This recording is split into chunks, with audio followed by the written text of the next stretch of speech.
صدیق آزاد صاحب، نعرہ تکبیر۔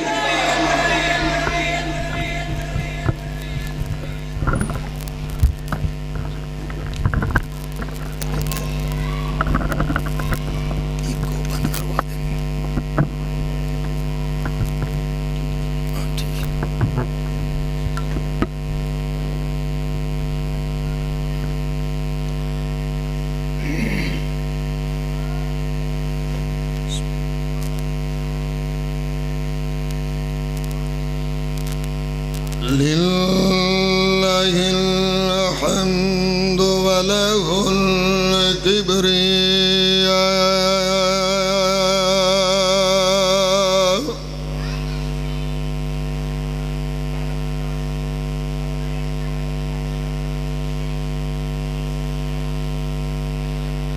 ونشهد أن لا إله إلا الله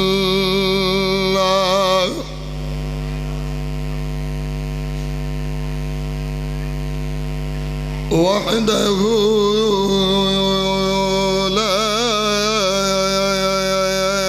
شريك له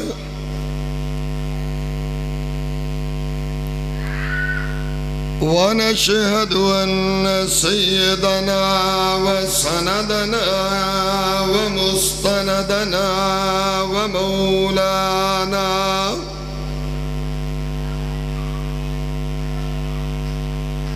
ومولانا محمدا عبده ورسوله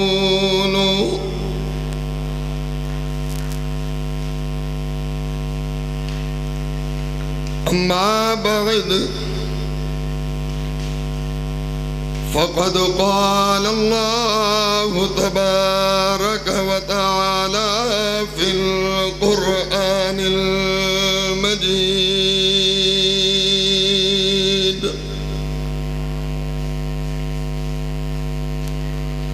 أعوذ بالله من الشيطان الرجيم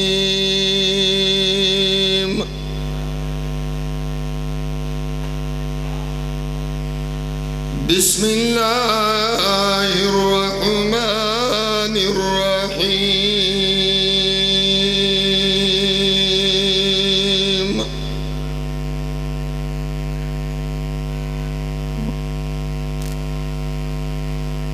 وما أرسلنا من رسول إلا ليطاع بإذن الله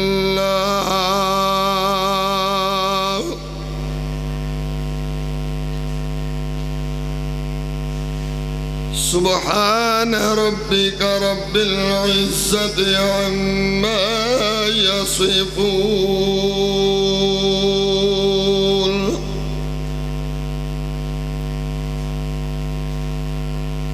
وسلام على المرسلين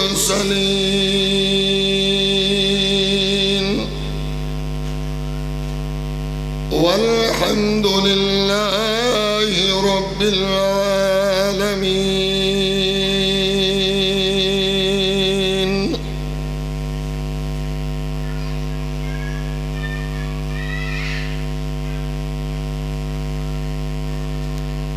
میرے لئی انتہائی واجب الاحترام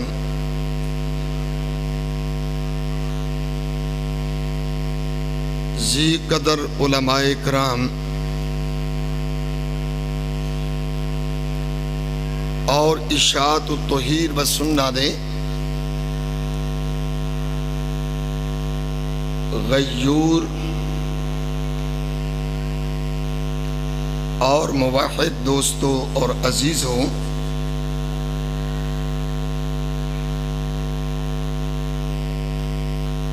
اج دی اے سالانہ سیرت ساکیے کوثر کانفرنس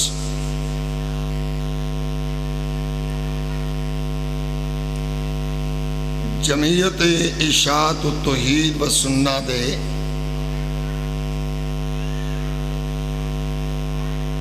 ایک عظیم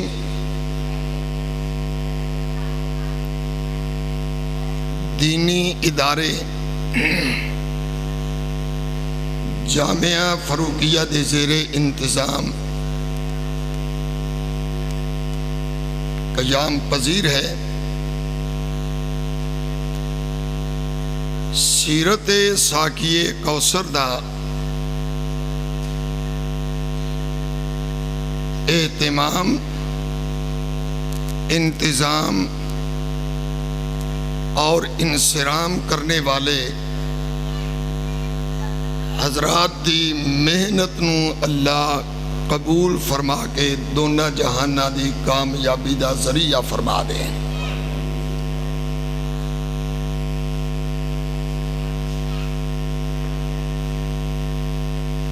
انہاں کانفرنساں دا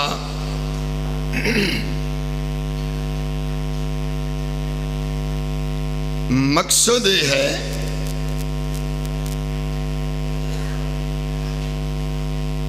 کہ پیارے پیغمبر امام کائنات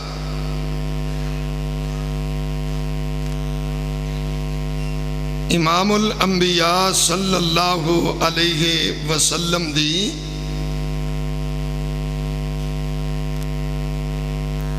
سیرت دے متعلق آگاہی ہو جائے.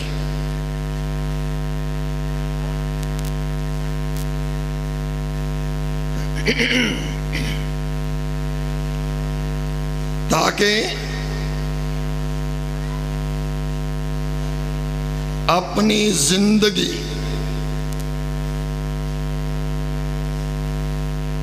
سنت رسول اللہ دے مطابق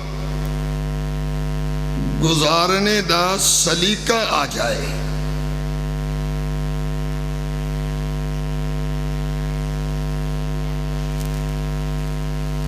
جو آیت مبارکہ میں نے خطبے دے اندر پڑھی ہے،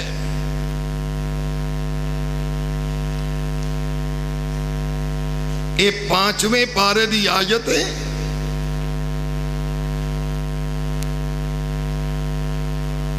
اس دی اندر اللہ نے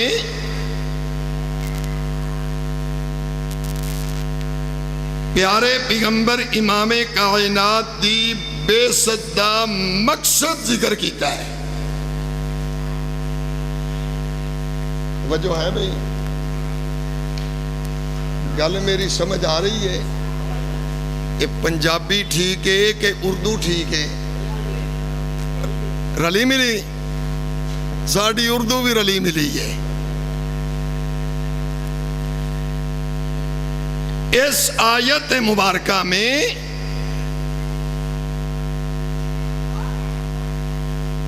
زندگی گزارنے کا طریقہ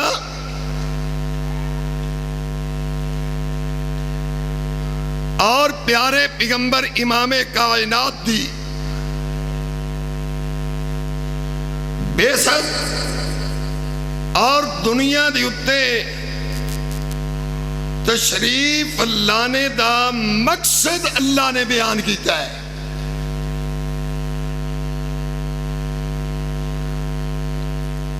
کیوں اللہ نے مبعوث کیا؟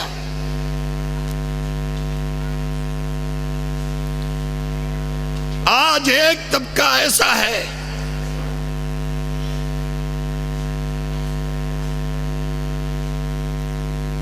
جو ولادت کے نام پہ میلاد مناتا ہے، لیکن میلاد مانتا نہیں سمجھے میری بات. میلاد مناتا ہے، مانتا انہی کا ایک رشتہ دار اور طبقہ ہے، اور رشتہ داری ان کی بڑی کلوز ہے. یہ ایک ہی دادے کی اولاد ہے.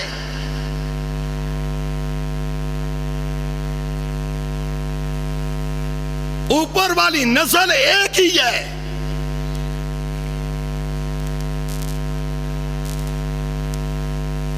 جو نظریات اس طبقے کے ہیں وہی نظریات اس طبقے کے ہیں. یہ ولادت کے نام پہ میلاد مناتا ہے، مانتا نہیں. وہ شہادت حسین کے نام پہ شہادت مناتا ہے، مانتا وہ بھی نہیں سمجھے، مانتا وہ بھی نہیں، مانتا یہ بھی نہیں. جو نظریات اس کے ہیں وہی نظریات اس کے ہیں. دونوں کا دادا ایک ہے. وہ بھی کہتے ہیں ائمہ عالم الغیب ہیں، یہ بھی کہتے ہیں اولیاء اللہ عالم بولو نا. کو میری بات بھی سمجھ آ رہی ہے کہ نہیں؟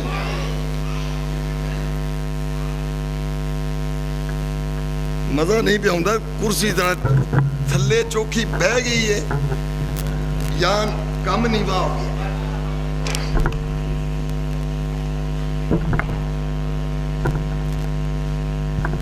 تو گل سمجھ آ رہی ہے؟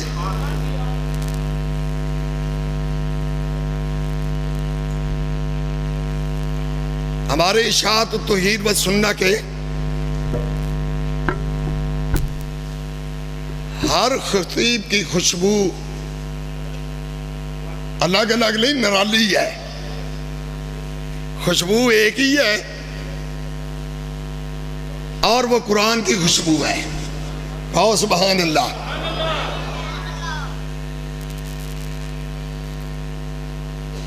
وہ مانتے ہیں، مناتے ہیں، مانتے نہیں. مثلا جو شہادت والا ہے وہ کہتا ہے ان الائمۃ یعلمون الغیب، امام عالم الغیب ہے.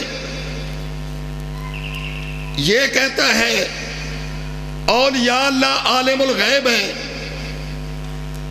وہ یا علی مدد کا نعرہ لگاتا ہے، یہ بھی یا علی مدد کا نعرہ لگاتا ہے.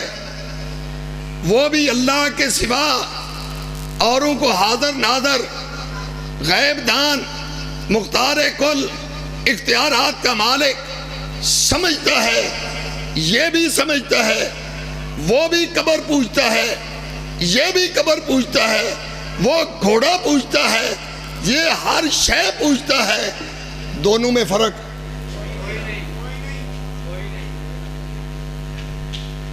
ہاتھ باندھ کر کے اللہ واسطے کا سوال کرنے لگا ہوں. اگر کوئی دوسرے طبقے کا آدمی یہاں موجود ہے، اسے جذبات میں نہیں لینا، اسے سوچنا ہے کہ کہاں پہنچ گئے. اس نے شہادت کے نام پہ ملک میں فساد برپا کیا. اس نے میلاد کے نام پہ ملک میں فساد برپا کیا. وہ شہادت نہیں مانتا، یہ ولادت نہیں مانتا. یہ ولادت کیسے نہیں مانتا؟ ادھر کہتا ہے کہ نبی نور ہے. کیا کہتا ہے؟ بشریت کا انکار کرتا ہے. اگر مجھ سے پوچھے گا، میں کہوں گا میرے نبی کا ہر عمل نور ہے، میرے نبی کا قرآن نور ہے، میرے نبی کی نماز نور ہے، میرے نبی کا اٹھنا بیٹھنا چلنا پھرنا آنا جانا کھانا پینا سونا سب نور ہے. لیکن ہے بشر. ہے کیا؟ بشر. ادھر یہ کہتا ہے بشر نہیں. میلاد مناتا ہے. ایک بات کر، یا بشریت کا انکار کر تو پھر میلاد کا بھی انکار کر. اگر بشریت کا اقرار کرے گا پھر میلاد بنا. کیوں؟ جو نور ہوتا ہے وہ پیدا، بولو نا، فرشتے نور ہیں کہ نہیں؟ خلقت الملائکۃ من نور، حضرت جبریل نور ہیں کہ نہیں؟ وہ کب پیدا ہوئے؟ جی، ان کے باپ کا نام، ان کی ماں کا نام، ان کے دادے کا، پردادے کا، ان کی کوئی رشتہ داری. ادھر یہ کہتا ہے نور، ادھر بشریت مانتا نہیں، ادھر مینار مناتا ہے، ادھر بشریت کا انکار کرتا ہے. بات یہ ہے اگر بشریت کا انکار ہے تو پھر میلاد نہیں، اور اگر میلاد ہے تو پھر بشریت کا انکار نہیں ہو سکتا. اس لیے تو میں کہتا ہوں یہ دھوکہ دیتا ہے. میلاد مانتا ہے، مناتا ہے لیکن مانتا. اچھا، مجھے دوسری بات ایک کر کے میں اگلی بات کرنا چاہوں گا. شہید آدمی تب ہوتا ہے جب کوئی کافر اس کو قتل کرے. ایسے ہی ہے نا، موت آئے گی قتل کی صورت میں تو پھر کیا ہوگا؟ شہید. اس طبقے کا یہ ذہن ہے ان الائمۃ لا یموتون، امام جو ہوتے ہیں وہ مرتے ہی نہیں ہیں، ان پہ موت آتی نہیں. جب موت نہیں آتی تو شہادت کیسی؟ جب موت نہیں آتی تو شہادت کیسی؟ شہادت کیسے بن گئی؟ میرے بھائی، میرے دوست، میرے عزیز، اس نے شہادت کے نام پہ دھوکہ دیا، اس نے میلاد کے نام پہ دھوکہ دیا. اصل میں یہ دھوکہ دینے کا مقصد یہ تھا کہ جو بعثت رسول کا مقصد ہے اس کو چھپا دیا جائے. قرآن نے بیان کیا ہم نے نبی کو اس لیے نہیں بھیجا کہ جھنڈیاں لگائی جائیں، اس لیے نہیں بھیجا کہ بازار سجائے جائیں، اس لیے نہیں بھیجا کہ جلوس نکالے جائیں. نہیں، ہم نے پیارے پیغمبر کو اس لیے بھیجا وما ارسلنا من رسول الا لیطاع باذن اللہ، اس لیے بھیجا کہ اس کی زندگی کے مطابق زندگی بنائی جائے. کیا کیا جائے؟ زندگی بنائی جائے، اطاعت کی جائے، اس کی فرما برداری کی جائے. توجہ ہے بھئی؟ میں ایک بات آپ لوگوں سے پوچھنا چاہوں گا. ایک ہوتی ہے سنت اور ایک ہوتی ہے بدعت. جو ہوتی ہے نا سنت، وہ دائمی بھی ہوتی ہے اور بین الاقوامی بھی ہوتی ہے. وہ ہر جگہ پہ ایک ہی ہوگی، رنگ اس کا ایک ہوگا، اور وہ 1400 سال سے آج تک اسی طرح ہے اور قیامت تک اسی طرح رہے گی. جو بدعت ہوتی ہے نا، بدعت، اس کی موٹی سی پہچان یہ ہے کہ اس کے رنگ بدلتے ہیں، اس کا ماڈل بدلتا ہے. جیسے آتا ہے نا گاڑیوں کا 16 ماڈل، 17 ماڈل، 19 ماڈل، 20 ماڈل، اب 22 ماڈل آ گئی. بدعت کی یہ پہچان ہے، اس کے ماڈل ہوں گے، ہر سال تبدیلی آئے گی. پہلے تھا میلاد، پھر بن گیا عید میلاد، اب بن گیا جشن میلاد. تبدیلی آئی کہ نہیں؟ ایک انصاف کی بات کرنے لگا ہوں یار، عام سی بات کرنے لگا ہوں، لیکن وہ بات کرنے سے پہلے آپ کے سامنے ایک دلائل کا ہتھیار میں رکھ دوں، پھر اگلی بات کروں گا. یہ جو بات میں کرنے لگا ہوں، چاہے دیوبندی ہو، چاہے بریلوی ہو، چاہے اہل حدیث ہو، چاہے شیعہ مسلک سے اس کا تعلق ہو، چاروں طبقے، دیوبندی، بریلوی، اہل حدیث، شیعہ، سارے مانتے ہیں اس کو کہ شریعت کے لیے 4 دلیلیں ہیں، 5ویں کوئی دلیل نہیں. توجہ رہے، یہ بات کر کے اگلی بات میں کرنا چاہوں گا. دلائل میں پہلے نمبر پر جس سے شریعت ثابت ہوتی ہے وہ قرآن ہے. پہلا نمبر کس کا ہے؟ یہ صرف اشاعت التوحید والے نہیں، میں بات اتفاقی کر رہا ہوں. اس کو دیوبندی مانتے ہیں، بریلوی مانتے ہیں، حدیث مانتے ہیں. شیعہ مذہب کی کتاب اصول کافی، کتاب الحجہ پہلی جلد میں یہ بات موجود ہے کہ شریعت 4 اصولوں سے ثابت ہوتی ہے. نمبر 1 کتاب اللہ، نمبر 1 یہ اگلی بات ہے کہ وہ نام لیتے ہیں، مانتے اس کو بھی نہیں. میں اس پہ بات نہیں اس وقت کرنا چاہتا. نمبر 1 کتاب اللہ، نمبر 2 سنت رسول اللہ، نمبر 3 اجماع امت، اجماع صحابہ، نمبر 4 مجتہد کا اجتہاد. کس کا؟ مجتہد کا. یہاں بھی ایک بات کر کے واپس ہٹنا چاہوں گا تاکہ ایک ذہن سازی ہو جائے. پہلے نمبر پہ دلائل میں ہوگا قرآن، دوسرے نمبر پہ دلائل میں ہوگا مصطفیٰ کا فرمان، تیسرے نمبر پر دلائل میں ہوں گے اصحاب رسول، چوتھے نمبر پر کیا ہوگا؟ مجتہد کا. بولو چاہے یار، میں نے سب سے بلوانا ہے مجتہد کا. مجتہد کون ہے؟ مجتہد کون ہے؟ پوری 1400 سالہ تاریخ میں بات کرنے لگا ہوں، اس کو دل کی تختیوں پہ لکھ کر کے لے جائے. پوری 1400 سالہ تاریخ میں اصحاب رسول کے بعد مجتہد صرف 4 ہوئے، صرف 4. پانچواں کوئی مجتہد نہیں. کتنے؟ پھر بولو اونچی آواز سے. اگر تم نے یہ میری بات سمجھ لی اور پلے باندھ لی، انشاءاللہ نہ کبھی گمراہ ہوگے، نہ کبھی کوئی آپ کو گمراہ کر سکے گا.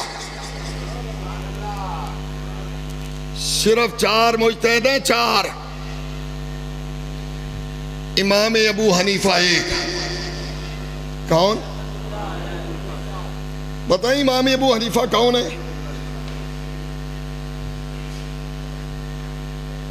امام ابو حنیفہ وہ امام ہے جس نے پیارے پیغمبر کے 80 صحابہ کو دیکھا. کتنے؟ ایک صحابی کو ایمان کی حالت میں دیکھ لے. 80 کی بات نہیں کر رہا.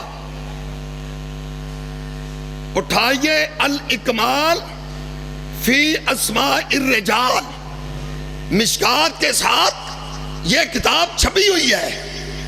اس میں یہ لکھا ہے امام ابو حنیفہ جب فتویٰ دیا کرتے تھے، حضرت انس اس وقت کوفہ میں موجود تھے. کون؟ حضرت انس اس وقت موجود تھے. ایک صحابی کو دیکھ لے، پڑھے بھی اس سے کچھ نہیں، کوئی بات نہ کرے، صرف ایمان کی حالت میں صحابی پہ اس کی نگاہ پڑ جائے. میرے نبی نے فرمایا من رآنی او رآ من رآنی، جس نے مجھے دیکھا یا مجھے تو نہیں دیکھا، میرے کسی صحابی کو دیکھ لیا، اللہ نے اس پہ جنت واجب کر دی، جہنم حرام کر دی. چھوٹا درجہ ہے بھئی. اور بولو تو صحیح یار. ہم یوں کر دیتے ہیں امام جی ابو حنیفہ دی گل ہوئی، جی ابو حنیفہ دی گل ہوئی، ابو حنیفہ دی گل ہوئی. اور کچھ بیوقوف ایسے ہوتے ہیں ان بیچاروں کو علم نہیں ہوتا. اصل وہ کہتے ہیں ابو حنیفہ کا مطلب ہے حنیفہ کا باپ. ان کی ایک بیٹی تھی، اصل میں خود تو وہ عالم نہیں تھے، ان کی ایک بیٹی حنیفہ تھی، وہ حنیفہ سے مسئلے پوچھ کر کے بتایا کرتے تھے. لا حول ولا قوت الا باللہ. مفتی صاحب تشریف فرمائے اور بھی علماء تشریف فرمائے. بیٹی ہونا کوئی جرم نہیں، کسی کی بیٹی ہونا کوئی، پر امام ابو حنیفہ کی بیٹی تھی کوئی نہ، ان کی بیٹی تھی کوئی نہ.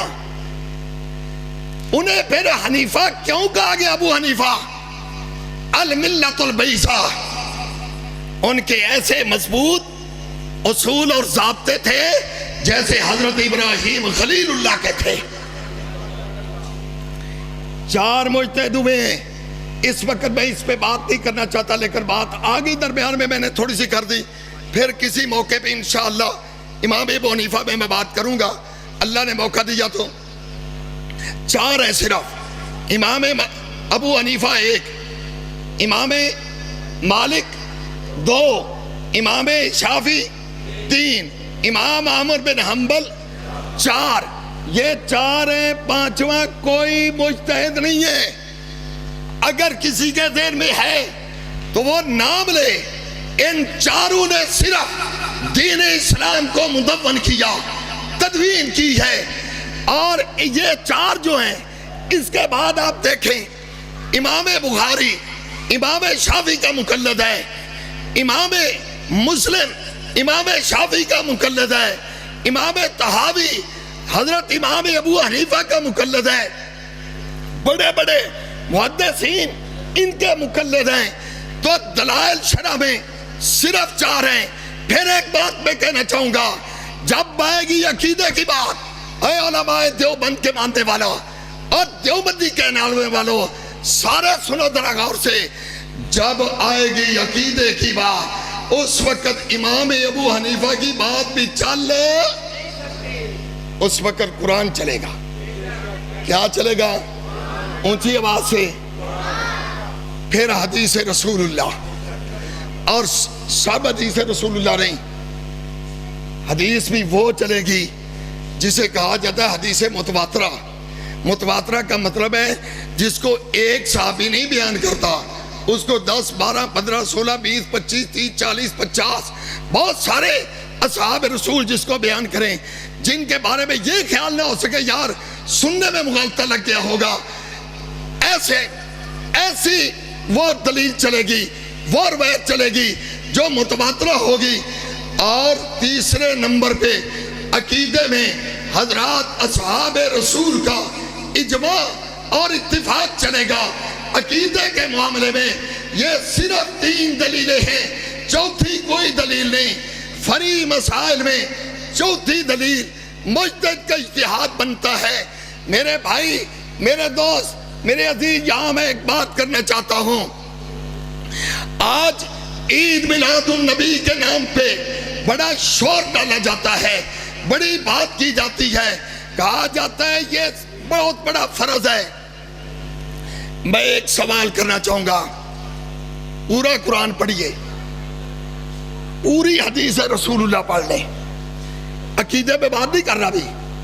پورا قرآن پڑھیں اور پوری حدیث پڑھیں، اصحابہ کے اقوال پڑھیں، فقہ پڑھ لیں، شافعیوں کی، مالکیوں کی، حنبلیوں کی، حنفیوں کی. جاؤ 100 گز رسہ تے سیرے تے گنڈ. پورا قرآن، پوری حدیث، اصحاب رسول دی اقوال، فکر یا ساریہ کتاباں. یار تھوڑا جا اور میں لمبا کر دوں اور وسیع کر دیتا ہوں. پیارے پیغمبر کے بعد 600 سال تک آپ لفظ عید میلاد النبی نکال دیں. اگلے سال میں میلاد النبی کے جلوس کی قیادت کروں گا. نعرہ تکبیر، نعرہ تکبیر. ناظر اسلام حافظ محمد صدیق آزاد صاحب، للکار ہے، للکار ہے. یہ باتیں چھوڑیں، للکار ہے. میری نعرہ تکبیر. بات سمجھیں. کہتے ہیں جی سمجھ نہیں آتی، ایک مولوی یہ کہتا ہے، دوسرا مولوی یہ کہتا ہے، ادھر والا کوئی بات کرتا ہے، ادھر والا کوئی بات کرتا ہے، یہ کوئی بات کر رہا ہے، وہ کوئی بات کر رہا ہے. یار یہ بات تمہیں سمجھ نہیں آتی. میں نے کتنی آسان سی بات کی ہے. بالکل ان پڑھ آدمی، بالکل جٹ قسم کا آدمی جو الف کو کلی سمجھتا ہے، جس آدمی کو کوئی صرف نہیں آتی، گرامر نہیں آتی، علم سے کوئی بس نہیں. جاؤ کائنات کے کسی مولوی کے پاس چلے جاؤ جس کا جبہ بھی ہو، جس کا کبہ بھی ہو، جس کے سر پہ بہت بڑی جناکیف والی ٹوپی بھی ہو، کھونڈی بھی پکڑی ہو، وہ شیخ الحدیث بھی ہو، وہ شیخ التفسیر بھی ہو. اسے جا کر کے کہو مولوی صاحب صرف عید میلاد النبی کا لفظ نکال دو. دلائل تو بعد میں چلیں گے نا, یہ جائز ہے یہاں. وہ بولتے چھڈو یار, ایک گل میری تو سمجھ نہیں آئی. میرے کو پوچھو, میں بخاری وچوں عید الفطر کٹ کے داں گا, عید الاضحیٰ کٹ کے داں گا, مسلم وچوں کٹ کے داں گا, ترمذی وچوں, نسائی وچوں, ابن ماجہ وچوں, حدیث یا تمام کتاباں وچوں.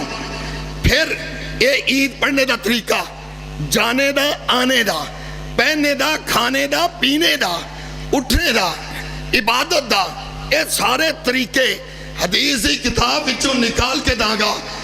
اگر یہ بھی کوئی عید ہے, اگر یہ بھی کوئی عید ہے, یار اتنی بات سمجھ نہیں جاتی کہ لفظ عید میلاد النبی کا صرف نکال دو. یار جس کا لفظ نہیں ملتا, نہ قرآن میں ملے, نہ حدیث میں ملے, نہ فقہ میں ملے. علماء سے پوچھو فقہ نے کہاں تک بیان کیا؟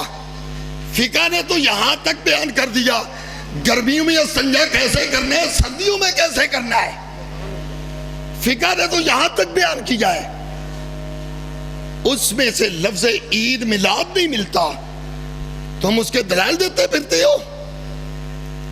اچھا مجھے زیادہ ہی بات, ایک اور بات کر دوں, پھر اس پہ کچھ دلائل معروض کرتا ہوں. لو 1:30 تو ہو گیا, 1:30 بجے تک کی ٹائم تھا تقریباً جی. اس کے بعد نماز ہونی, علماء کرام نے بیان. ایک بات میں آپ سے پوچھتا ہوں,